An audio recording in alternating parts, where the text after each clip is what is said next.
ব্যবহারে ভুল হচ্ছে না তো? দেখুন একটু। চড়া, চড়া, চড়া মানে ঘাস পাতা খেয়ে বিচরণ করা অথবা যথেচ্ছ ঘুরে বেড়ানো।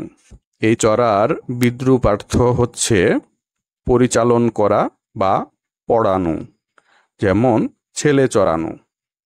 আর চড়া মানে নদীগর্ভে পলি জমার ফলে উৎপন্ন স্থলভাগ, যেমন নৌকা চড়ায় ঠেকেছে, অথবা উদ্ধত উগ্র, যেমন চড়া মেজাজ, অথবা তীব্র তীক্ষ্ণ তেজালো, যেমন চড়া রোদ, চড়া গলা, অথবা আছে উচ্চ, যেমন চড়া সুর, চড়া দাম।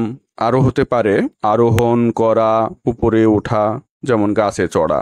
আর একটি হতে পারে বৃদ্ধি পাওয়া, যেমন দাম চড়ে গেছে। আবার হতে পারে আক্রমণ করা, চড়াও হওয়া, যেমন বিপক্ষের উপর চড়া। চড় মারা অর্থেও কিন্তু চড়া শব্দটা ব্যবহার হয়, যেমন ছেলেটাকে অমন ভাবে চড়াচ্ছ কেন।